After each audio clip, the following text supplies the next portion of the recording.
VanoCast novamente com vocês. Olá, quanto tempo, né? Não tem tanto tempo assim não, gente. Acabei de postar um vídeo semana passada para vocês. E hoje nós estamos aqui para trazer um novo vídeo e uma nova história. Por que não uma nova história? Eu sempre falo que Deus, ele pega pessoas simples com histórias grandiosas. E é o propósito aqui do nosso podcast. O nosso VanoCast, o intuito dele é isso. É trazer histórias grandiosas, histórias de superação, histórias que agregam valores e que aumentam a nossa fé. E eu, nesse momento, convido você também para contar a sua história. Mas hoje quem vai contar a história vai ser a nossa amiga, irmã, amada do meu coração, a Jo. Por favor, Jo, se apresente aí no VanoCast. A Jo é uma pessoa maravilhosa, gente, eu sou suspeita de falar. E assim, gente, Deus, né, eu estava orando aqui agora há pouco e lembrando, né, que Deus, ele não une pessoas, né, Jo? Verdade. Ele une propósito. Exatamente. Então, muitas vezes a gente quer encontrar pessoas perfeitas, até pessoas grandes, mas se Deus não tiver propósito, não adianta. E às vezes a gente encontra pessoas que você nem está tão junto, Sim. mas que Deus tem um grande propósito nas duas pessoas. E isso está acontecendo comigo e com a Jo hoje. Graças a Deus. Deus uniu esse propósito. Jo, por favor, fique à vontade. Obrigada. Bom, prazer estar aqui. O prazer todo meu. Muito obrigada pelo convite. Estou muito honrada e muito grata a Deus. Como você mesmo disse, é um propósito de Deus. E para mim é muito gratificante poder dividir um pouquinho da minha história com você e com vocês. Meu nome é Giovina, sou diaconisa, sou uma mulher muito simples, muito... Simples e elegante, tá, meninas? Presta atenção nos detalhes, sou uma mulher por muito favor. simples, mas sou de uma pessoa assim, de um amor muito grande pelo Deus ao qual nós servimos. Amém. E para mim é muito importante partilhar tudo que Ele fez na minha vida, ou um pouquinho, tudo não dá, né, gente? Mas Pelo bem menos mais um por aí. daquilo que Ele fez e ainda está fazendo na minha vida. E assim, eu creio que alcançará a tua vida também. Amém. Em nome de Jesus. Eu creio. Pois é, hoje nós vamos conversar com a Jo. Nós vamos começar assim, a Jo é cristã, eu também sou, né? Não sei se todos sabem, mas eu sou cristã, crente em Jesus Cristo.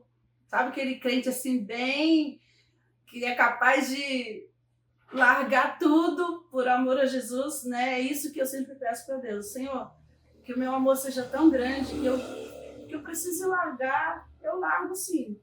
E se for preciso o Senhor tirar também, pode tirar. A comunhão com o Pai é muito importante. E a Jo, eu queria saber assim, da Jo sobre a conversão dela. Quem não quer saber, né, Jo? Acho que todo mundo tem aquela curiosidade. Qual foi o momento da sua vida? Como você sentiu ali que você teve um encontro ali real com Deus? Olha, a minha conversão, modéstia à parte, foi algo muito, muito lindo, muito extraordinário. Deus, ele entrou assim na minha vida de uma forma, como é que eu posso te dizer? Foi assim um encontro único. Eu venho já de uma vida muito difícil lá do meu passado. E desde muito cedo Deus me tirou do meio da minha parentela. Então Deus já tinha um propósito de vida comigo, me tirando do meio da minha parentela. Na verdade, eu vim para uma terra longínqua, distante mesmo, chamada Cipó. Nossa, é mesmo? Verdade. E foi lá que eu tive esse encontro com Cristo. E você veio de onde para o Cipó, Jo? Eu vim de São Bernardo do Campo. É longe mesmo, região de Diadema? Próximo de Diadema, Santo André ali ABC, região de do ABC. ABC. Aí você veio de lá pro extremo, Zona Sul. Eu vim, fiz uma escala ali no Interlagos, ali próximo ao Sesc. Sim. E depois eu conheci uma pessoa, essa pessoa, eu comecei a namorar ela e ela me levou pro Cipó. E quando eu estava no Cipó, distante de tudo e todos, sem conhecer ninguém, eu conheci uma pessoa que me convidou para estar indo na igreja dela, uma igreja cristã. Bênção. E para dar uma resumida muito grande nessa, porque é bastante longo, quando ela me convidou para ir na igreja, eu aceitei um convite por uma educação. Porque a gente, quando está... Nossa. Quando a gente diz assim... Você é bem educada, hein, Jô? Porque eu conheço muita gente aqui, a gente passou anos convidando para ir para a igreja e é difícil. Então, ela me convidou e eu, assim, por amor muito, gostava muito dessa pessoa que foi a primeira pessoa que eu conheci naquela terra, né? Naquele lugar tão distante, Cipó. Gente, é longe mesmo, o lugar é longe. Né? E eu fui num domingo e foi tão lindo que quando eu cheguei naquela igreja, ela era uma igrejinha, um ponto de pregação.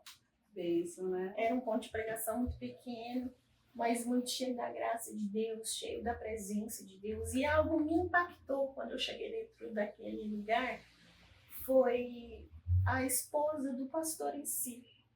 Eu achei ela assim muito bonita e veio aquele pensamento, né? Como Deus trabalha. Se um dia eu for cristã, eu quero ser bonita e elegante como aquela mulher. Nossa, você já viu o exemplo ali, né? Uma pessoa que você já criou uma inspiração, né? Exatamente. E foi tão extraordinário de Deus que eu não precisei fazer uma outra visita para poder aceitar Jesus. Naquele domingo, eu sentada ali num dos bancos mais atrás da igreja, o pastor ele estava, né, o culto em andamento, quando de repente eu olhava em direção ao púlpito e eu não via o púlpito e não via pessoas. Nossa. Eu via uma luz completamente branca. Sabe o branco que a gente não vê nessa terra? Não existe esse branco na Chega terra. a cegar os olhos, Exatamente. Né? E eu ficava, e ela vinha de encontro a mim. E é como você diz, os meus olhos tentavam enxergar, mas eu não conseguia, de tão forte que foi. E quando eu me dei por mim, eu tinha desmaiado, estava desacordada e o pastor estava fazendo uma oração para me acordar. Ali eu despertei. No caso, quando voltei, ele sentou e eu olhei para ele e disse assim: eu quero aceitar Jesus agora. Eu não esperei apelo, gente. Que bênção. Naquele momento eu tive verdadeiramente um encontro com Deus. Não foi a primeira igreja que eu visitei, tá? Cristã. Mas ali foi onde eu tive mesmo um encontro com Deus. Eu tive um encontro com Deus naquele momento. Porque eu já, quando despertei, já disse: eu quero aceitar Jesus. Nossa, foi rápido, foi algo tremendo. Foi instantâneo. E o mais interessante é que quando eu aceitei a Jesus, instantâneo, eu aceitei aquele Jesus e eu já senti algo diferente, né? Então, assim, o trabalhar de Deus na minha vida já começou ali. A mudança de Deus na minha vida já começou ali. Nossa, porque coisa linda. Tem pessoas que ela aceita Jesus e ela volta para casa, parece que voltou e tá tudo bem. Eu já voltei de uma forma transformada. Diferente. Nossa. Eu acredito que Deus ele tem um trabalhar na vida de todos, mas na minha vida parecia que ele tinha pressa em fazer algo na minha vida. Que bênção. E quando, no decorrer dos dias que já cristã, gente, uma coisa muito importante que eu vou frisar aqui para vocês líderes de igreja, quando vocês vê uma alma se rendendo a Cristo, primeiro ame, Isso é importante. primeiro abraça ela, para depois você dar um discipulado para ela. O primeiro discipulado é o amor. Exemplo de Jesus, né? O primeiro discipulado é o amor. Não imponha regras logo a princípio que você afugenta a alma, que você faz com que a pessoa ela nem permaneça firme na caminhada. Porque quando a gente vem de muita exigência, a gente se assusta. Né? E quando você cuida da alma, quando você trata daquela vida, porque quando a gente vem do mundo, a gente está precisando de muito cuidado. A gente está precisando de muito amor. Bebezinho novo, né? Exatamente. A gente precisa do leite. Precisa do leite, exatamente. Aí depois vocês mandam feijoada, mocotó. Precisa do leite. Mas a minha conversão não foi uma conversão que eu tomei leite por muito tempo, não, tá? Não. Logo que eu aceitei a Jesus, nos cultos decorrentes, Jesus ele falou comigo através dos profetas da casa. Sim. Gente, para vocês que falam muito de profeta, vou abrir um parênteses aqui. Aquele que crê no profeta, ele prospera. Tem muito profeta, tem muito homem, muita mulher de Deus. E trate bem, nem que seja com um copo de água, como diz a palavra. Exatamente. Né? Então, trata bem, respeita, mas busca também discernir o que é de Deus. Tem muito homem e mulher de Deus, mas tem muita gente também brincando com as coisas de Deus. Então, tem muito cuidado. Mas existe um profeta, tá? Na terra existem homens e mulheres de Deus, sim. E ele falou assim, mulher, que Deus ia abrir muitas portas para mim, mas que antes dessas portas se abrirem, portas seriam fechadas. Que desafio. E os corvos que me alimentariam. Eu falei, gente, como que corvos vai alimentar alguém? Não existe isso. Então, assim, não era leitora da palavra, não lia a Bíblia. Então você nem significava essa passagem dos corvos. Para mim era uma loucura da cabeça do irmão. Porque tudo que é revelado a nós tem que ter uma base bíblica, né? E 1 Reis 17, né? Que fala que Eliseu foi alimentado ali pelos corvos. Hoje eu sei, mas lá atrás eu não sabia disso não, gente. Eu achei uma loucura aquele irmão falar de corvos que iam me alimentar. E eu disse assim, gente, esse homem é maluco. Ele não sabe nem o que está falando. Mas literalmente se cumpriu. Uma semana depois da profecia, eu fiquei desempregada. Nossa, desempregada. Fiquei desempregada. Não fui mandada embora não, gente. Eu pedi a conta. Eu tive loucura, né? Eu tive um desentender com a minha patroa. As coisas foram acontecendo. Foi assim. E quando Deus ele fala, não quero entender os meios de Deus fazer e trabalhar. Ele vai usar das formas dele de fazer acontecer. Sim, né? Então, verdade. assim, eu estava mais de 2, 3 anos nesse trabalho, muito bom, ganhava muito bem. Estabilizada, tá? Para uma CLT eu estava muito bem, dava muito bem para mim cuidar do meu filho, pagar as minhas contas, né? E de repente, desentender uma coisinha básica, então eu resolvi não permanecer no trabalho. Mal sabia eu que ele já era um trabalhar de Deus. Naquele pedido de contas, as portas realmente ficaram travadas. Ah, tá. Mas aí, detalhe. Você era uma super profissional e você sempre teve, né, como a gente estava conversando, facilidade de arrumar novos empregos, né? Você não tinha dificuldade. Não.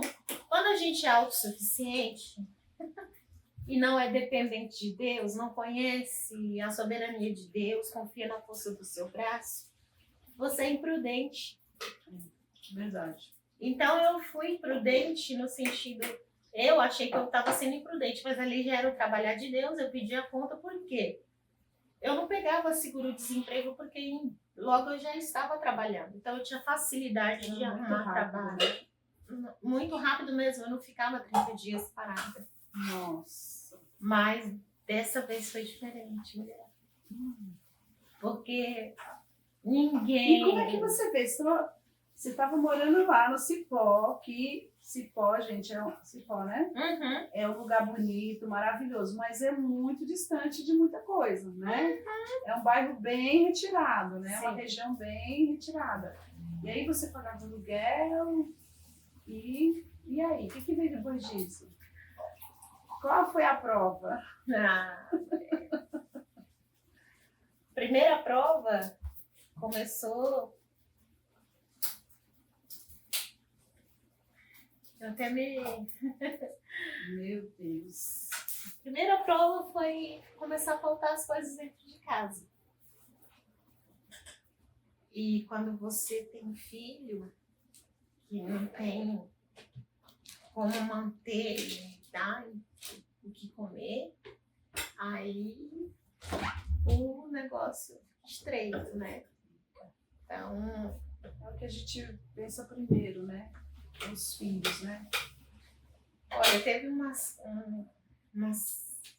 parte dessa situação que eu tinha uma amiga e ela passou na minha casa de carro e falou bem assim pra mim: Jô, vamos no mercado comigo? Na minha casa não tinha nada, isso era um domingo. E eu tava tentando contar umas moedas para ver se comprava um pão, alguma coisa. Porque realmente eu não tinha nada. Aí eu disse assim, não vou no mercado. Pensei comigo, não vou, eu vou fazer o quê no mercado? Eu vou passar raiva no mercado. Sem dinheiro a gente passa raiva, né? Eu falei assim, não vou não. Ela disse assim, vamos. Aí ela olhou pra mim e falou assim, vamos, eu compro pão pra você. Olha pra você ver. Olha o trabalhar de Deus aí, olha. Vai vendo. Aquilo alegrou meu coração. Não. Falei, ela vai me dar pelo menos o pão, tá garantido, né? E fomos. Ela fez a compra dela, pagou bonitinho, ela esqueceu do meu pão. E eu sou aquela pessoa, gente, assim, que se você fala que vai me dar, eu espero você me dar, eu não te compro não, tá? Eu deixo passar. E no caso dela, foi a mesma coisa. Eu olhei e falei assim, meu Deus, ela não lembrou do pão, eu vou ter que pão pra eu achei que ela ia dar o pão, presunto, queijo e tudo mais. Não. Aí, tudo bem, entramos no carro. Olha a prova, olha Deus provando o cristão, recém-chegado na fé. Aí, quando entramos no carro, eu visualizei de longe, assim, como se fosse uma carteira. Aí eu disse assim, amiga, aquilo ali é uma carteira. Ela, não é não, é um papelão. Eu disse, é uma carteira. Isso no chão, no chão. Rua. Bem assim, de entrada, assim, do mercado. A gente no estacionamento, o povo estava assim, um movimento. Aí eu, curiosa, desci do carro. Eu falei, é uma carteira, eu vou lá. E não é que era uma carteira recheada, Meu gente. Deus, olha a providência aí. Ai, não. Ó, já tô me animando de novo. Quando eu olhei a carteira, tava bem recheada, bem gorda. Tinha dinheiro, tinha cartão, tinha contra-cheque, tinha documentos da pessoa. Mas quando eu peguei naquela carteira, alguma coisa falou bem assim pra mim: não te pertence nenhum centavo aí dentro. A gente que a questão é isso mesmo que acontece. Se não tivesse documento nenhum, né? Aí eu falei comigo assim, mas achado não é roubado. Olha a cabeça da pessoa. Não te pertence nenhum centavo aí dentro. A vozinha falando com você. As minhas mãos tremiam. A minha amiga falou assim, olha, amiga, pega os documentos, entrega ali na base militar que tinha bem do lado e você pega o dinheiro, pega a carteira, entrega e você faz o dinheiro, você faz uma compra pra você. Ó, tinha dinheiro lá, gente, de pagar meu aluguel 2 meses, fazer uma bela de uma compra. Nossa, é muita tentação, né? E ainda ficavam uns trocados bem bom para me fazer outras coisas.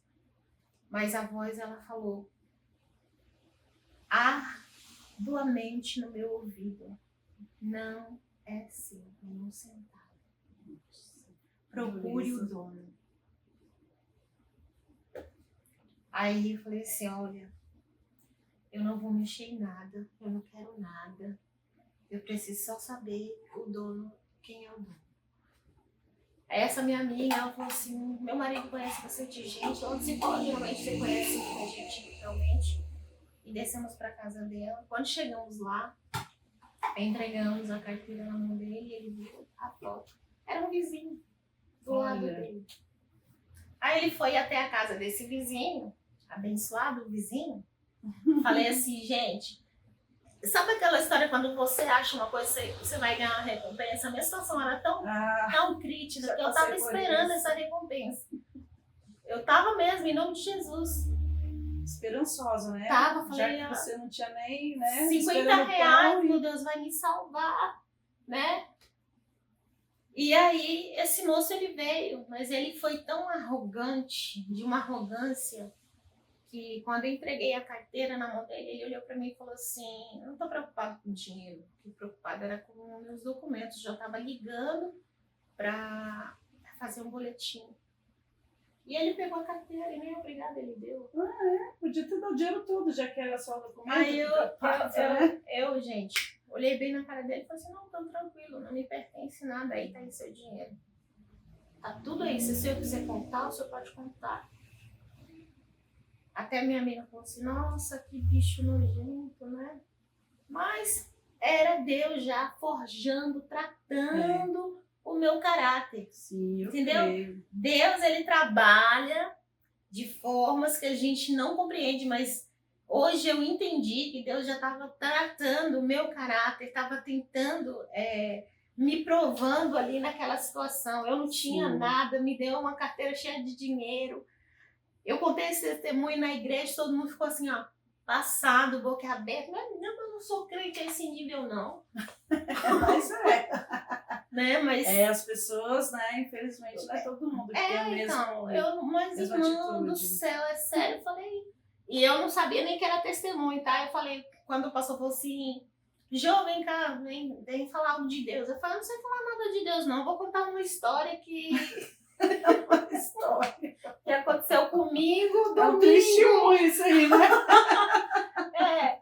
E eu fui dar esse testemunho, né? Contar essa história como eu disse. E a igreja, ela ficou assim, consternada, e tinha um irmão que ficou incrédulo com a minha atitude. É mesmo? Em nome de Jesus. Meu Deus. Aí eu falei assim: mas gente, o engraçado é que as minhas mãos tremiam. E a voz falava comigo constante: não é seu, não é nenhum centavo, não é teu. E quando eu pegava a carteira na minha mão, parecia que eu era uma ladrona, que eu estava roubando alguém. Eu estava me sentindo acusada só de estar com a carteira na mão.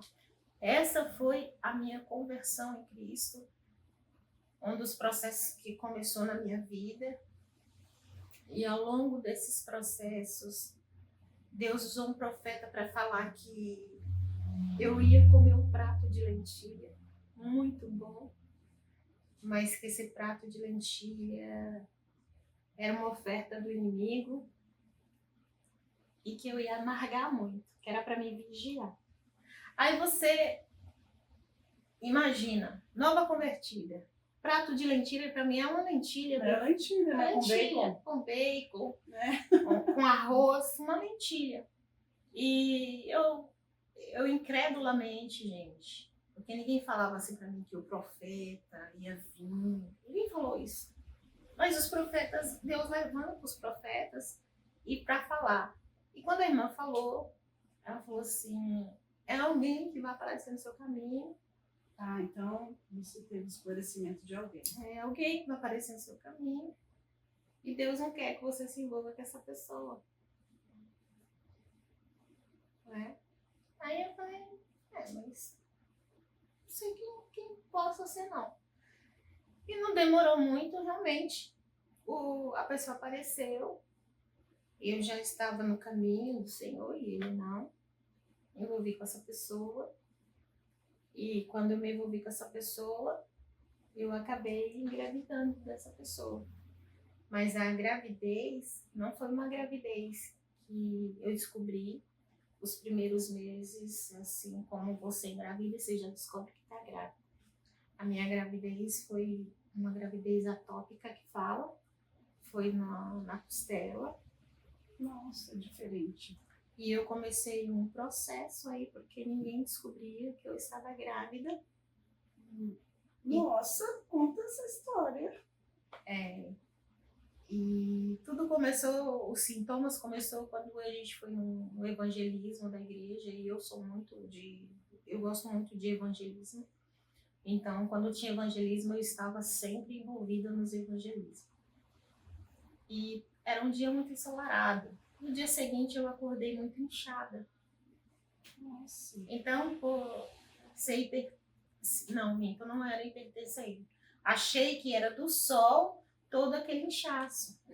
Só que aquilo foi se tornando gradual e constante. Todos os dias eu acordava cada vez mais inchada. Aí fui ao médico, comecei a ter febres altíssimas. Fui ao médico, fiz exames e o médico não descobria nada. E eu comecei a inchar de um nível que eu fiquei... Se você pegasse assim uma agulha de tricô e você colocasse na minha pele, eu não sentia nada, porque era toda esponjosa. Nossa, você não sentia. Deve ser igual aquela dormência que a gente tem após como é que se fala? Anestesia. Você é anestesiada, quando você coloca a mão assim, tenta sentir, parece que é Exatamente. uma esponja. É aquela sensação? É essa sensação. Não sentia nada e só ladeira abaixo, vamos dizer assim. Foi só ladeira abaixo, porque já estava num processo bem complicado de não trabalhar. Como Deus, ele fechou as portas por longos anos na minha vida. Então, comecei a ficar muito inchada. Gente, eu desobedeci a Deus, eu pequei, vou dizer assim, eu caí sem saber que eu estava cometendo um pecado. Porque quando a gente é instruído, a gente sabe que a gente não pode. Sim. Mas quando a gente aceita Jesus e acha que o aceitar Jesus é sentar no banco, é você ser uma regente, é você liderar um jovem apenas, não é isso. Você precisa ser orientado do que aborrece a Deus. Você precisa ser ensinado dentro da palavra que o que você praticava antes, você não pode praticar mais. Você não pode mais ter a vida que você tinha antes de você dizer: Jesus, entra na minha vida e faça a tua vontade, muda a minha história. Porque quando a gente aceita Cristo, a gente está dando acesso a Jesus de trabalhar na nossa vida. A gente está dizendo que permite ele entrar. Porque ele é educado, ele bate, ele pede permissão. É verdade. Ele não invade. Sim, com certeza. Então, quando a gente dá essa permissão a ele, o nosso corpo é templo do Espírito Santo dele. Sim. Então, quando a gente peca quanto o templo, meu Deus do céu, a gente preço muito alto. A gente paga um preço muito, muito alto. E eu falo para você que foi um preço dolorido, de muitas dores, de muito choro, de muita rejeição, de muita falta de compreensão. Mas eu não culpo as pessoas, porque também eu não sabia nem o que estava acontecendo na minha vida. Eu não sabia nem que eu estava gerando uma criança. E chegou a um ponto Jo, e durou quanto tempo isso, assim? Porque uma gestação é 9 meses, né? E quanto tempo você ficou assim, nessa aflição, né? Vendo sintomas, coisas diferentes, e ninguém descobrindo que era uma gravidez. Como é que foi isso aí? Eu fiquei 8 meses e meio. 8 meses e meio? 8 meses e meio. Nossa. E eu fiz exame de gravidez, tá? Também? Fiz. De sangue? Tudo que você imagina. Eu andava com uma pastinha de Você fez exames. ultrassom também? Não. A história da ultrassom foi já no final. É porque assim, dependendo das unidades, eles pedem ultrassom só quase no final da gestação. Mas eu fiz. fiz Uns anos atrás era assim. Eu fiz exame de urina, eu fiz o exame de sangue, a tal do beta que colhe para saber se você está grávida ou não. E no meio do processo, eu tive, acho que 3 hemorragias. Nossa, sem desconfiar. Sem desconfiar. Chegou quando eu estava chegando do processo acabar, assim, de Deus ele se revelar a mim e dizer assim que tudo que eu estava vivendo não era para minha morte, mas era para a glória do nome dele. Eu orava a Deus, olha. Fica à vontade, tá? Uhum. Pode se abrir. Eu descia, eu morava lá no Vila Dix. E eu tinha uma sede tão grande de Jesus que eu tinha dificuldade de chegar na igreja por conta do inchaço. E eu andava muito devagar porque não tinha como andar rápido. Nossa, então prejudicou até a forma, assim, os seus movimentos para você poder andar. Eu sentia falta de ar porque os meus órgãos estavam todos comprimidos, né? Eu não sabia, mas estava tudo sendo comprimido.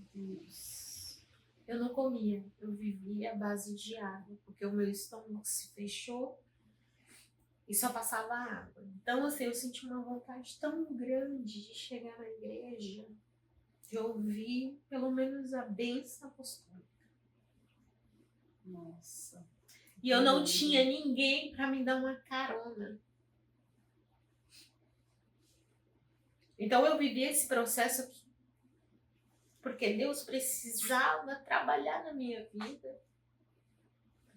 Pode falar, tá? E era engraçado que quando eu chegava na igreja, eu sentava na calçada, assim, no meio-fio, e ficava ouvindo, descansando, porque eu estava tão afadigada da caminhada que eu precisava sentar para respirar. Nossa. Mas eu sentava ali e era a melhor coisa. Era ouvir a palavra. E nesse processo eu ouvia muitas pessoas gritando para mim assim: Deus é contigo, e ninguém sabia o que eu tinha. Deus não permitia ninguém colocar a mão em mim. Para orar, você tinha que orar assim, não pôr a mão em mim. Deus colocou como se fosse um casulo à minha volta, uma proteção para ninguém chegar perto de mim. Só que nesse processo eu me senti a pessoa mais pecadora e miserável da terra. Porque eu achava que tudo aquilo era o preço que Deus estava cobrando de mim. E que os puros não podiam tocar numa impura. Meu Deus. Eu não entendia que era Deus. Que era Deus trabalhando, fazendo a obra dele dentro de mim. Então foi muito doloroso. E quando alguém orava, falava: mãe, confessa o teu pecado. Os amigos de Jó, né? Jó, fala aí o que foi que tu fez. Confessa a Deus. Verdade. Só que naquele momento, eu já estava me achando a última pessoa tão miserável que, para mim, não importava mais nada. Eu lembro que um dia eu levantei tão chateada com tudo, eu pedi a Deus a morte. Eu levantava às 6 horas da manhã para levar ele na escola, meu filho.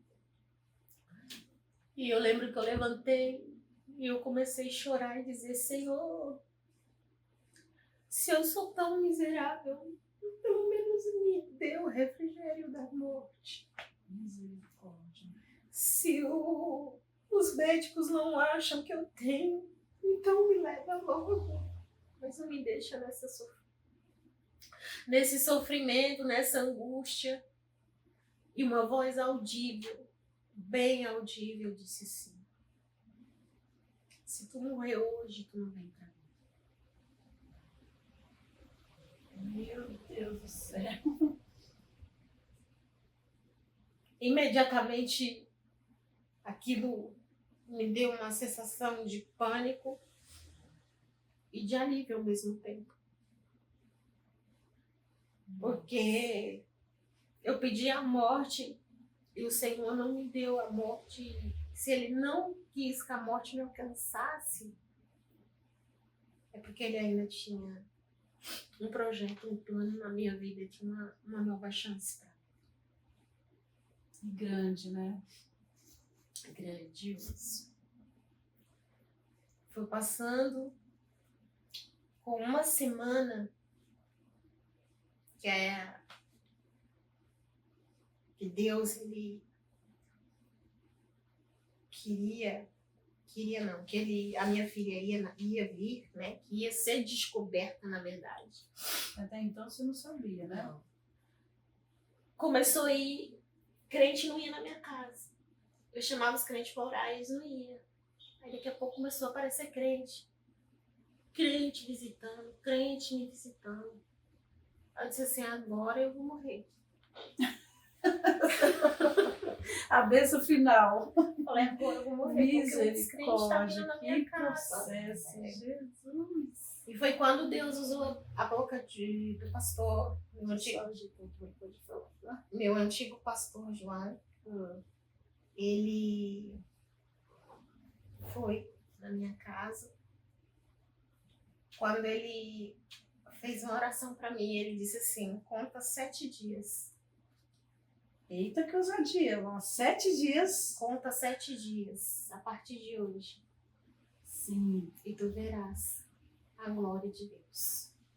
Nossa. Deus tremendo. Vai te dar respostas. Gente, que aflição. E foi 7 dias contado. Chegou no domingo, eu senti a dor, não era dor, eu sentia fadiga e muita falta de ar. Sentia que eu precisava de socorro médico, senão eu ia morrer logo de manhã. Então, minha sobrinha nessa época morou comigo também. Falei: vamos para a escola bíblica, porque eu vou ao médico. Se até meio-dia eu não retornar, você liga para o pai do Rafael e você vai para casa da irmã Rita, liga para sua mãe. É porque alguma coisa deu errado na minha vida e eu não tenho mais vida.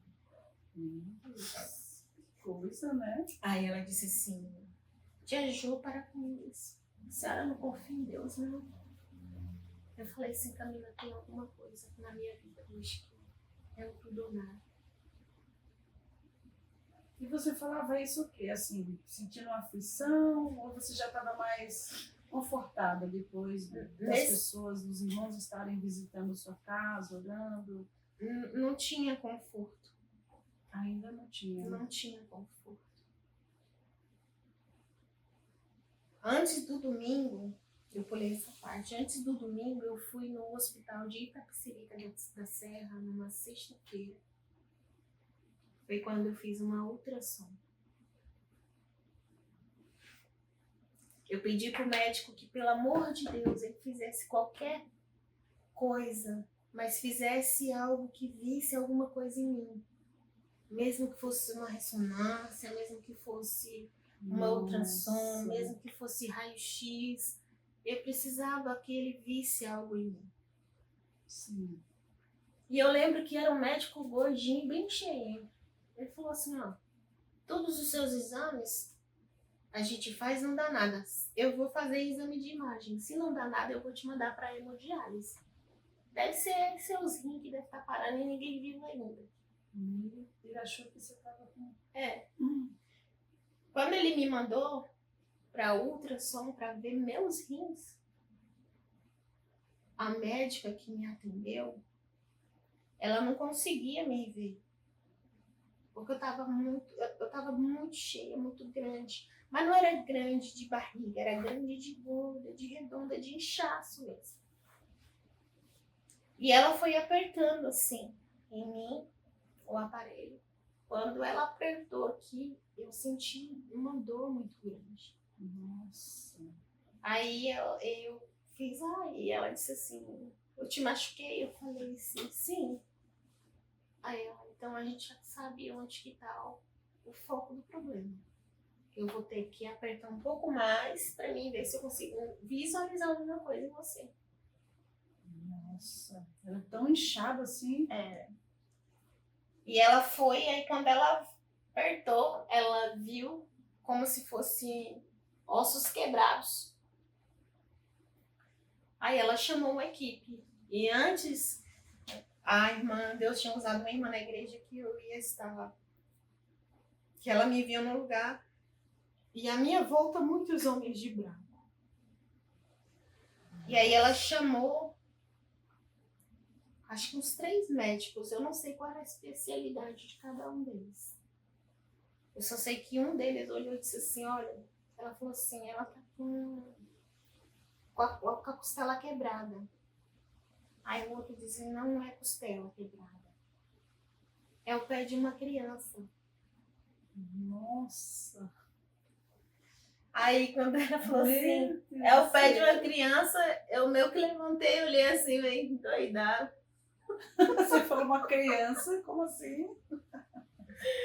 Eu falei, no meio de tudo isso, vai me dizer que agora que eu tenho uma criança nas costas, onde já se viu isso?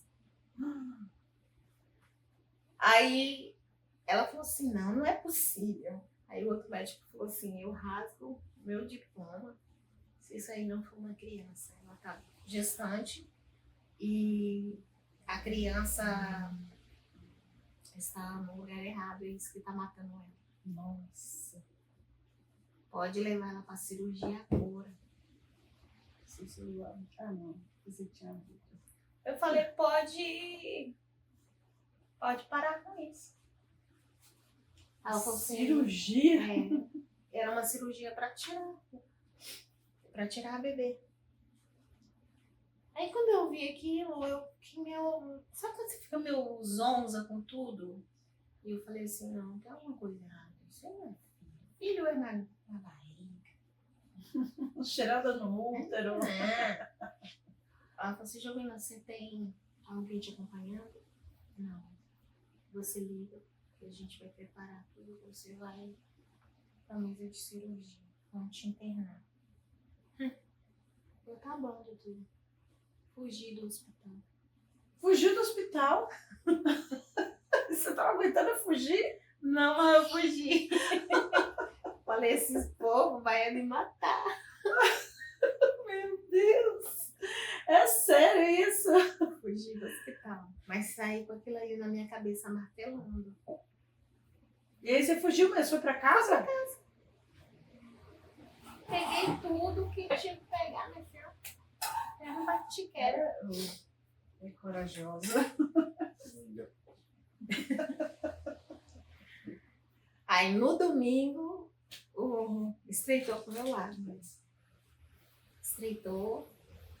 Eu não dormia deitada, eu dormia sentada, né, neném? Lembra? Bem sentada. Não conseguia deitar, ficava sufocado. Na costela. Quando eu cheguei em casa, eu não falei nada pra ninguém. Passei o sábado em cima do sofá. No domingo eu pedi para Deus a graça para chegar no hospital. Aí vai você de novo. Foi quando eu resolvi ir para o hospital. Mas aí eu perguntei para Deus qual direção tomar. Porque eu morava no Cipó, né? Quem sabe Cipó é tudo muito distante. É. O Espírito Santo disse assim: filha, pega aquele ônibus e vai ao hospital de Grajaú. E foi providência de Deus. Entrei no ônibus, o ônibus saiu. Porque eu não estava lendo. Quando eu cheguei aqui no terminal do Grajaú, eu não sabia chegar no hospital, eu nem sabia qual era o ônibus que pegar. E você não chamou SAMU? Não tinha SAMU não naquela época? Não tinha nem ideia, eu acho, né? Na hora nem lembrava do SAMU. 91. Eu comecei... Um sinal pra polícia. Aí eu olhei, sabe aquelas pessoas que ficam... Fui lá pedir informação. Aí o moço, eu lembro que o moço falou assim, aquela perua ali, ó, ela sai daqui 15 minutos. Eu disse, 15 minutos eu não aguento. Eu vou ter que esperar. Aí eu olhei pro motorista da perua e falei, moço, só sai daqui 15 minutos. Ele, só. Mas aí ele olhou pra mim e falou, você não tá bem? Não. Então entra aí que nós vamos sair agora. Sério? Em nome de Jesus. Deus prepara tudo, né? Prepara. Deus é maravilhoso. E entrei naquela perua, cheguei no hospital do Grajaú, o motorista, ele não me deixou descer sozinho, ele parou, pediu pros passageiros esperar, me deixou na porta da emergência. Nossa. Porque eu já não andava mais, os meus olhos eu já não enxergava direito, eu já estava no nível assim, que eu já estava entrando em eclâmpsia e quase desmaiando. Nossa, foi grave, né?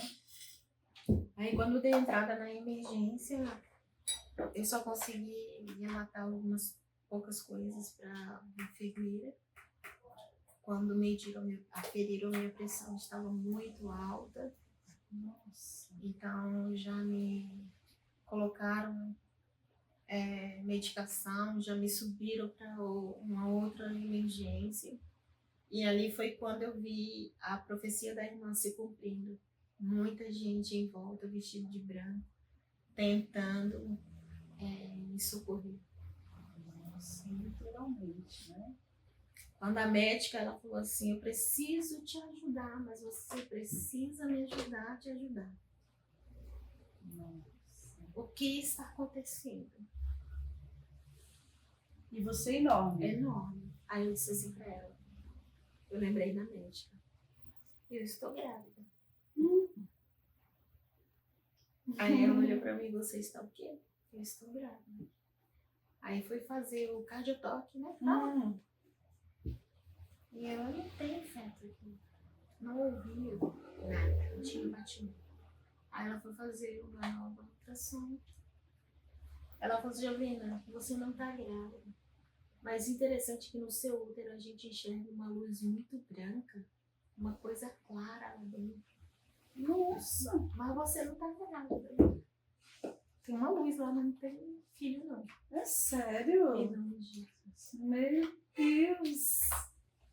Aí eu disse assim, não, doutor, meu filho não tá aí. Tá na costela. Aí quando eu falei assim, ela disse assim, como assim na costela? Aí ela foi e fez a ultrassom. E ela falou assim, Jovina, eu vou te machucar um pouco, mas eu preciso fazer o deslocamento dessa criança. Pra me fazer. Como se explica um negócio desse? Não sei te dizer. Só sei te dizer assim, que quando ela falou essa história de deslocamento, eu ouvi um dos médicos dizendo assim, doutora, é anestesia geral ou local? Ela disse assim, pode dar geral. Nossa, apagou. Apaguei. Sabe de uma coisa? Nesse apagão, eu acordei no necrotério. É mesmo? Eu fui dada como morta por uma noite. Isso, Depois que tiraram minha filha. Porque a minha situação foi tão grave, que eu não voltava da anestesia. E nesse período de morte e vida, eu me via mesmo caindo num buraco, num abismo muito profundo. E quando eu caía, na minha mente eu chamava Jesus. Mas eu achava que era a minha boca, mas era a minha mente. E eu tive a minha garganta e a minha boca craquelou de sequidão. Eu não tinha saliva. meu Deus. Eu fiquei toda ressecada a nível de meus lábios se ressecarem, ficar todo estourado. A minha boca não tinha saliva e eu clamava. Jesus, me tira daqui. E quando eu clamava, eu me via, sabe quando você vai caindo e a luz vai se esvaindo? Era assim. Eu dizia, Senhor, me tira daqui, Pai. Me tira, 9 horas da noite. Acho que era 9 horas, 8 e pouco da noite. Umas oração para encerrar o culto. Estavam pedindo oração pela minha vida. Estavam orando por mim. 9 horas da noite. 9 horas da noite. Estavam orando por mim. E quando eu me vi, apagou tudo. Quando de repente eu senti como se uma mão me pegasse e me puxasse daquele abismo, daquele buraco, e me trouxesse a luz. Foi quando eu despertei no meio da madrugada. O meu pescoço estava caído, fora da... Eu achava que era da cama, mas eu estava em uma maca, coberta com lençol. Misericórdia, aquelas macas de inox. Então vamos fazer uma conta rápida. Você chegou no hospital no domingo de manhã. Provavelmente o quê? Umas 9 horas da manhã? Exatamente. 9 horas da manhã. Aí você já foi para emergência, provavelmente. Sim. E aí fizeram o seu parto. E aí você não voltou à vida. Não. Te mandaram para uma sala, provavelmente, para esperar as horas, né? Uhum.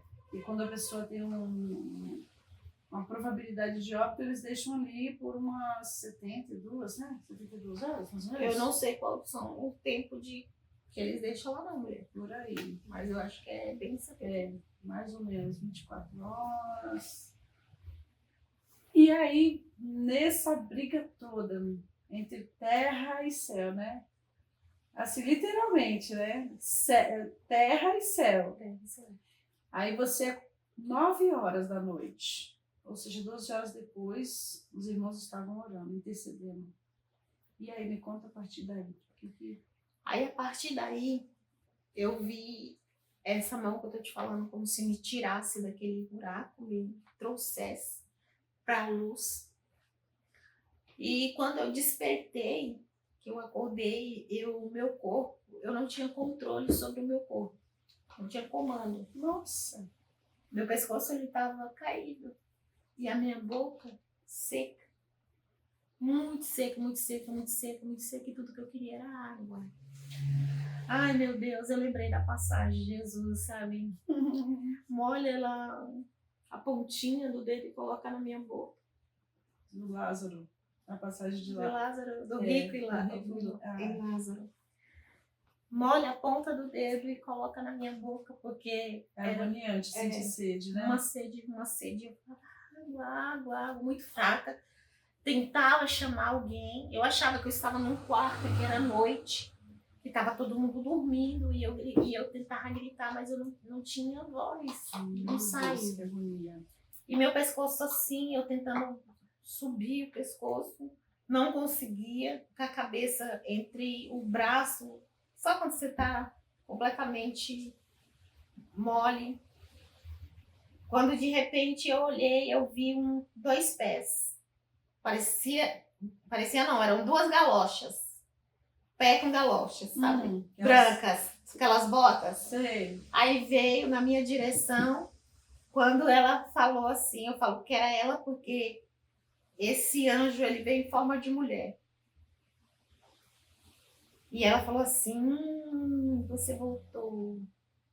Peraí, eu vou colocar sua cabeça no lugar e vou te tirar daqui. Nossa. Mas até então, pra mim, aqui, gente, era um quarto de hospital que todo mundo dormia. Você achou que era um quarto Eu ali? achei que eu tava no quarto.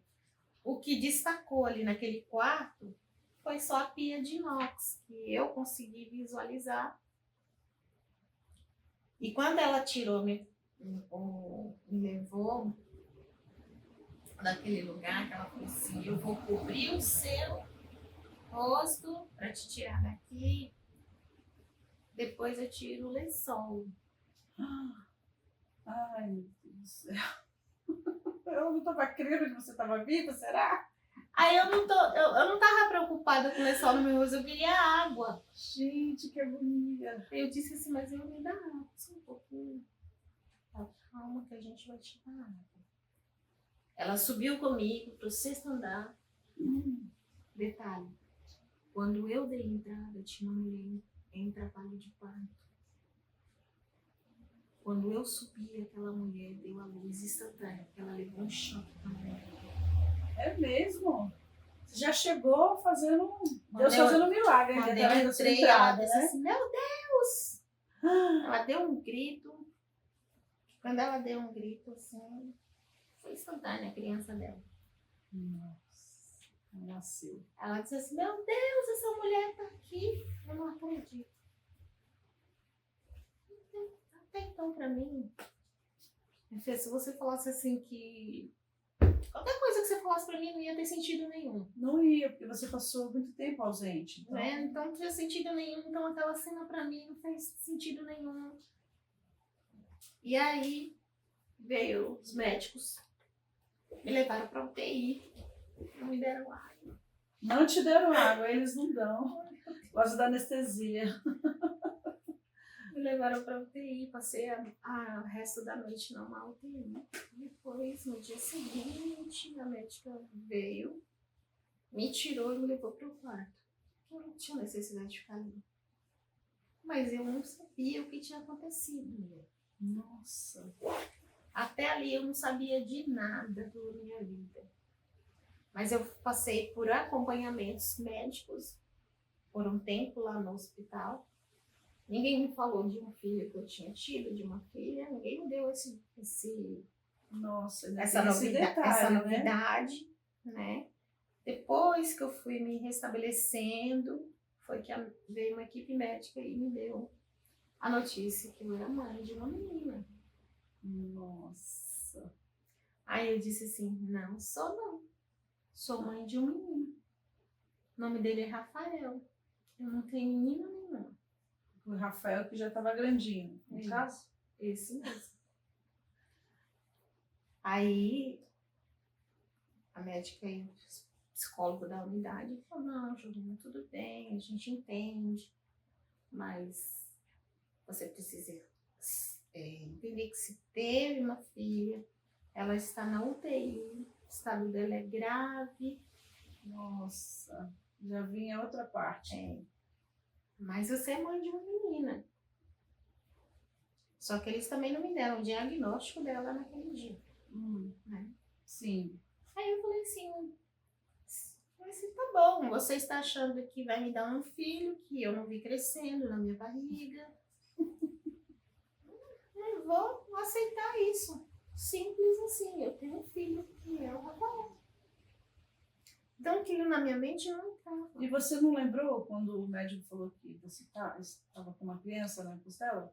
Depois gerou uma confusão, acho, ali na sua cabeça. Depois de tudo aquilo que você Na passou, verdade, né? não foi confusão. Na verdade, o que gerou dentro de mim, para ser bem honesta para você, foi um medo. Medo. Foi um medo. Porque eu tinha consciência de tudo que o médico falou lá atrás. Mas ele estava com medo. Mas como assim, medo? do que propriamente, assim? Porque assim, ter um filho é maravilhoso, né? É algo que você, por mais que você não tenha planejado, me conta essa sensação. O primeiro medo de não conseguir ser mãe solo de novo, porque já estava criando um filho sozinha, o pai já tinha me abandonado. E agora criar outro filho solo, com a minha vida do jeito que estava, eu desempregada, comendo chuchu para não passar fome. Então eu não aceitava meu filho.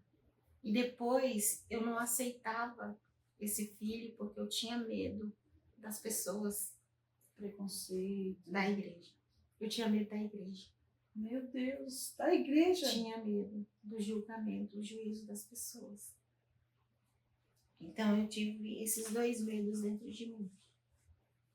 Porque, como eu te falo, quando a gente aceita Jesus, que a gente não recebe amor, a gente cria medos de ser rejeitado, julgado, apedrejado.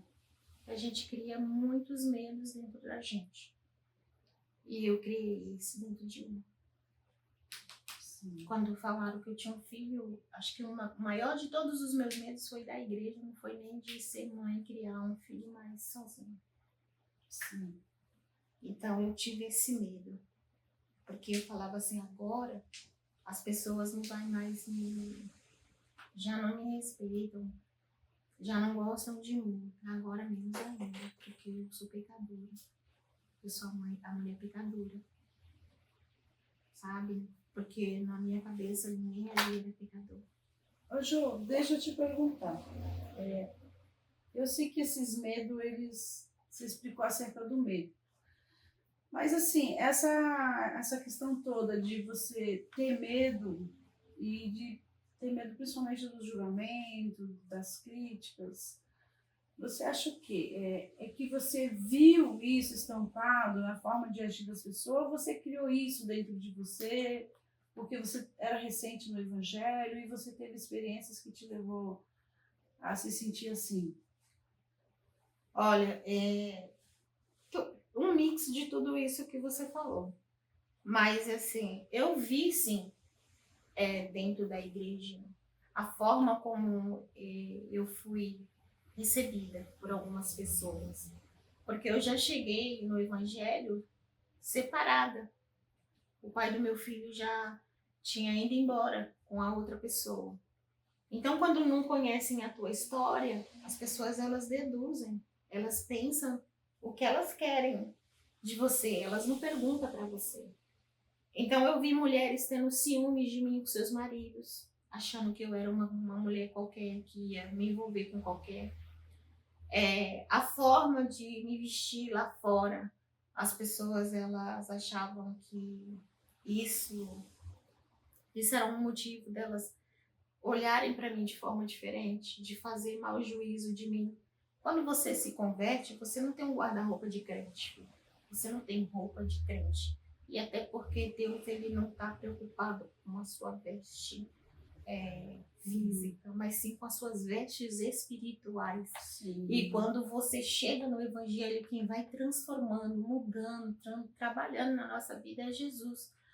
E tudo isso que é imposto, muitas vezes, hoje não mais, mas antes era de uma forma muito rígida. Sim. Né? E eu tinha medo, às vezes, de ir na igreja até de calça, porque eu não tinha uma saia para ir, e chegar na igreja e o irmão falar alguma coisa, para você ter uma noção. Nunca falou, mas os olhares sempre falaram.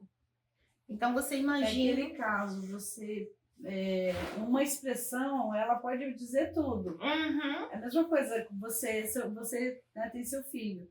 Então, assim, tem olhares que você faz pro seu filho que ele já entende. Sim. Né? Se você tá brava, se você tá tranquila, ou se você está preocupada. Às vezes, uma forma de você se expressar.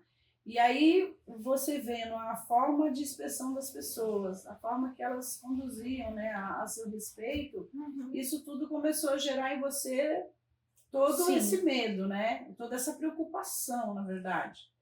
Porque, assim, o evangelho, né? A gente está falando de coisas boas aqui. E, assim, é muito impactante tudo isso, porque, assim, o evangelho, Jesus, quando ele nos chama, ele não corre atrás dos nossos antecedentes criminais, ele não quer saber o que você pensava lá, a forma que você agia, simplesmente ele quer você, ele só quer que você se renda. E essa transformação, ela é gradativamente. E, na verdade, assim, não é de fora para dentro, é de dentro para fora. E, assim, quando se diz de dentro para fora, aos pouquinhos vai se conhecendo os frutos dessa vida, vai se conhecendo ali o amor, a empatia dela pelas pessoas. E eu acho que muitas vezes, vou falar no plural, né, para não ser direta, né, mas muitas vezes nós erramos, né, com a forma que nós de ver as pessoas, de ver o seu exterior, Sim. e não se preocupar o que ela está sentindo Sim. no interior dela, né? Quando você quer colocar a pessoa, não, quando você quer trazer ela para o dogma da tua empresa, na empresa a gente tem uma forma de se portar e tal. Na igreja também. Sim. A gente tem os dogmas da igreja. Muitos usam a frase doutrina. Não é doutrina, são dogmas. Então, tem diretriz, a diretriz da igreja. Você precisa, como membro, honrar aquela diretriz da igreja. Isso. Né? Uhum. Então, tem forma de você chegar e você falar. Né? Eu não estou dizendo aqui que os meus pastores não falaram. Eu estou dizendo assim, de membros de dentro da igreja, muitas vezes, de olhar para você de uma forma, de um juízo muito enorme. E eu sou uma pessoa de uma alegria, mesmo antes do evangelho, eu já tinha a alegria do Senhor dentro de mim, sabe? Então, assim, o mundo, ele pode, muitas vezes, estar desmoronando, mas eu estou sempre com um sorriso no rosto. Então, essa facilidade de sorrir na dificuldade incomodava muitas coisas. Incomoda, entendeu? Com certeza, né? Então, sim, o jeito de você ser você. Você tem uma identidade, e aí você tem uma identidade, Isso tá? mesmo. Então, tem pessoas que querem mudar a sua identidade, Sim, quer apagar quer você. fazer um borrão ali, ó, no Então, seu RG. Porque... eu sofri muito com essas coisas. Então, isso causou traumas dentro de mim. Imagino.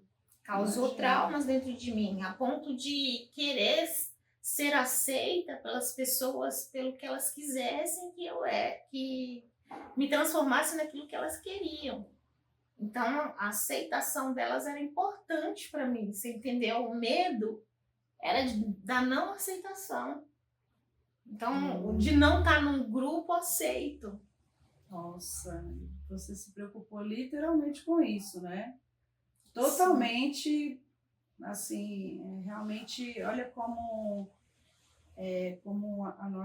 o nosso interior muitas vezes está tão abarrotado, né, de situações e de preconceitos que a gente vai guardando ali, né? A gente não expõe porque às vezes a gente tem nem espaço para isso, né? Não tem. E eu acho que nós, como igreja, muitas vezes nós pecamos, porque eu mesmo ultimamente, eu falo assim, ó, toda igreja devia ter um pastor ou uma pastora que seja um terapeuta, que conheça um pouco desse tratamento emocional com as pessoas. Porque a palavra, muitas vezes nós queremos trazer uma palavra da verdade, e ela sempre vai ser a verdade. Mas aquela palavra que traz tanto a justiça, ela também traz o amor. Sim. E se a gente não trazer esse amor para a gente fazer uma base ali no emocional da pessoa e mostrar para ela, olha, irmã, você é importante para Deus e você é importante para nós. E tipo, pegar você, irmã, você quer uma saia? Olha, eu vou te dar uma saia, você se sente melhor assim? O ruim é que às vezes as pessoas nem se propõem a ouvir o outro. Eu acho que esse é o maior tabu que ainda precisa ser rompido dentro do nosso evangelho, né? Precisa. Porque nós estamos aí, a gente sabe que Jesus está voltando. E a qualquer momento nós vamos ser surpreendidos. Vamos. E pudera, né, que todos sejam surpreendidos executando o amor. Porque às vezes as pessoas falam que o amor foi lá na cruz do Calvário, foi.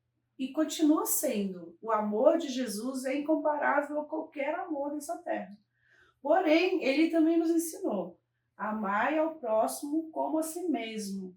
Então, assim, quando eu olho para mim e eu vejo que eu não quero passar por tais situações, eu preciso também olhar no próximo aquilo que eu não quero que a pessoa passe também. Exatamente. E eu preciso amenizar isso. E aí, a gente fazendo todo esse parâmetro de indiferenças e preconceitos, né, que ao qual deixou você insegura por muito tempo, né?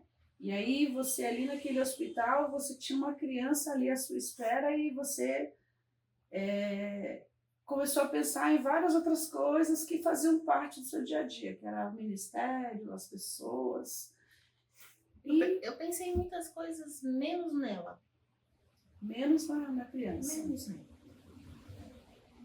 Eu não aceitava aquela ideia de ter tido aquela filha de jeito nenhum. E assim, todos os dias eu tinha uma psicóloga comigo. Uma pessoa ali para Todo dia. te ajudar psicologicamente. E para você ver como foi tão difícil essa situação e como a gente muitas vezes quer muita validação das pessoas, que a gente não quer receber algo tão precioso com medo da validação das pessoas ser negativa na tua vida. E quando eu estava ainda ali naquele hospital, eu recebi uma visita do meu pastor, a primeira visita, porque ninguém sabia onde eu estava, achavam realmente que eu tinha morrido, né? Foram me procurar em todos os hospitais, até me acharam lá na Grajaú. Nossa, você nem conseguiu dar notícia que você estava com Grajaú. Não consegui, menina. E aí ele foi me visitar, me fez uma visita. Mas depois da visita dele, a única visita que eu recebi depois foi da minha mãe na fé. A pessoa que me ganhou para Jesus. E essa visita foi o divisor de águas. Meu Deus, me conta que esse vídeo tá ficando até longo. Tá mesmo. Mas vale a pena, continue assistindo porque tem notícias boas por aí. Ela foi me visitar e eu estava revoltada, porque eu estava num quarto com mamães e crianças que tinham dado à luz, né? E eu não queria estar ali. Eu não tenho que estar aqui. Eu não tenho por que estar nesse quarto. Os bebês chorando. O bebê chorando, mamãe amamentando, e eu ali, gente, deitada. E ela veio. E quando ela veio, eu falei pra ela o que estava mais ou menos, né, acontecendo. E eu falei assim, eu não quero não, essa criança, porque como que eu vou? E eu comecei a chorar pra ela. E ela me deu um chacoalhão. Se Deus te deu ela, é por um propósito. E você quer sim. Você vai ter que receber de Deus aquilo que Ele está confiando nas tuas mãos. Lembra do que Ele falou? Que era para a glória do nome dele. Amém. E as palavras dela ecoaram dentro de mim. Quando ela foi embora, que eu deitei, não querendo aceitar, mas as palavras martelavam, aquela fala dela martelava na minha cabeça de tal forma que eu adormeci. E quando eu adormeci, eu tive uma visão de uma menina por nome Yasmin Victoria. Os seus cabelos eram encaracolados, os seus olhos pareciam 2 amêndoas de tão pretos. Nossa. E ela vinha me abraçar. Olha. Me chamava de mamãe.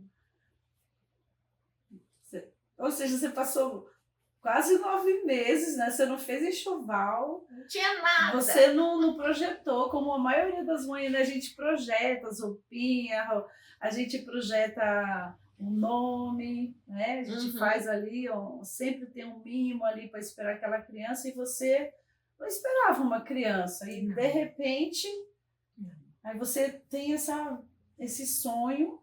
Tive esse sonho passar Com o nome, com um abraço. Com abraço. E Deus me deu o detalhe do olhinho dela. Preto que nem 2 amêndoas. Nossa, que coisa linda. E exatamente como no sonho aconteceu. Porque assim, no sonho ela me olhava profundamente nos meus olhos. Eu me levantei daquela cama diferente. Nossa. Isso já tinha se passado, gente, umas 2 semanas que eu já estava no hospital, hein? 2 semanas? É. Nossa! E eu levantei e disse assim, onde fica a UTI neonatal do hospital? A enfermeira não entendeu nada, mas me indicou. Quando eu fui, quando eu cheguei na porta, uma senhora, uma enfermeira bem alta, pois não, disse assim, eu vim ver minha filha. Aí ela, e quem é a sua filha? A Yasmin Victoria. Aí ela foi procurar Yasmin Vitória, mas só que lá no hospital é RN de Jovina, RN de Maria, RN de João. Quando você não dá nome, tá lá o RN. Isso.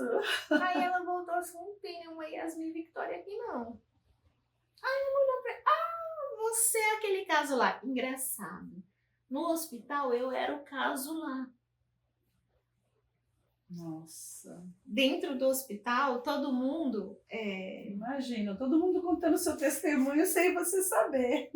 Olha, a Maria tá só precisando de trocar o catéter, o sonda, o que não. Passava ali o plantão, aí quando chegava em mim, essa aqui é aquele caso lá. Meu Deus. Agora, eu falava assim, gente, Que caso é esse? eu não tenho nome não. E que caso é esse? Que ninguém me conta? Beleza, aí cheguei, ela falou assim, você é o caso lá. Então quer dizer que a bonitinha da princesinha tem um nome. Eu tenho. Ótimo, agora a gente vai trocar e vai colocar o nome dela. Mas ela tá aqui como RN de Jovina. Você é a Jovina, né? Eu falei, sou eu mesmo. E quando entrei na UTI para vê-la pela primeira vez, foi realmente algo assim, Deus. Depois de 2 semanas. Porque como devido ao diagnóstico dela, o olhinho dela não parava, ele ficava assim, ó, pra lá e pra cá. É mesmo? É, lá no hospital. E quando eu cheguei perto dela, o olho dela parou bem, Pra te olhar. foi olho no olho. Eu e ela. Meu Deus, que coisa linda. Foi uma coisa linda mesmo. Meu Deus.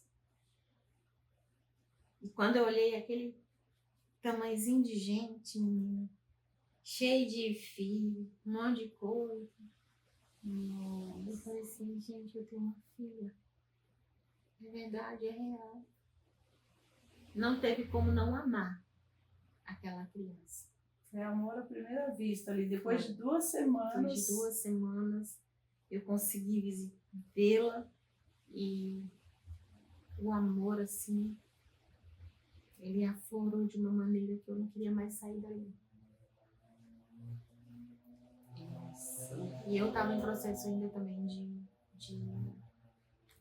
recuperação, porque não foi só o nascimento dela, foi toda a complicação, estava desinchando. Então eu fiquei um tempinho no hospital também. Sim. Não saí logo não. Mas depois que eu saí do hospital, todo dia, 7 horas da manhã, eu estava dentro do hospital. 7 horas da manhã dentro do hospital, 9 horas da noite eu estava em casa. Meu Deus. Isso se foi 5 meses. Nessa, dando uma 5 resumida no hospital. A criança que não comia, a criança que estava na UTI. Um dia eu chegava, eu não tinha por hábito, gente, ler a etiqueta. Porque quando você é trocado de quarto, na etiqueta indica. Eu levava susto todos os dias. Porque todo dia ela estava num CTI, estava numa coisa diferente. Nossa. E detalhe, tá? Foi a criança que foi tirada como um feto, que para eles já estavam mortos, mas que tinha vida, mas que morria no dia seguinte, e esse dia seguinte foi se prolongando. Morre hoje, morre amanhã, morre depois, e essa criança só ali. E você, no caso, ela continuou no hospital e você ia todo dia, saia 7, só para eu entender. Você ia 7 horas no hospital, voltava 9, ou seja, passava o dia todo no hospital. Abandonei o filho e só tinha vida para ele. Saía de casa com um cafezinho preto e continuei a rotina da água de quando eu estava gerando ela, que eu não comia. Aí não passei a comer porque eu não tinha dinheiro para gastar. Não sabia que o hospital dava alimento para as mães. Sim. Então assim... Não sabia que você tinha direito a um almocinho, uma janta. Eu tinha direito ao café da manhã, eu tinha direito ao almoço, ao café da tarde. E ninguém explica também, né? Isso dá raiva. Nossa. É uns processos que você Jesus, vive. parece que Deus ele pegou você de um jeito. Ele falou, filha, te amo tanto, mas o negócio aqui vai ser entre eu e você. Foi assim, passar pelo processo da moinha mesmo, para extrair azeite bom. Glória a Deus. Glória a Deus. Não foi qualquer processo. Não foi. Porque já antes dela vir, já foi um processo. Com ela, foi outro processo. Foi outro processo. Bom, nós vamos finalizar esse vídeo, porque nós vamos continuar essa história, né? Nós vamos continuar. Tá bom. Nós só vamos finalizar esse vídeo, parte 1, e nós vamos para a parte 2. Porque, gente, essa história é demais. É muito emocionante. Eu como sou mãe, já tive 4 filhos. Eu tive partos demorados, mas para mim não foi nada perto do que essa mulher passou. E olha, gente, vocês não vão se arrepender da parte 2, porque foi muita luta, mas também foi muito milagre. Amém. Nos aguarde, né? Nos aguarde. Nos aguarde no VanoCast.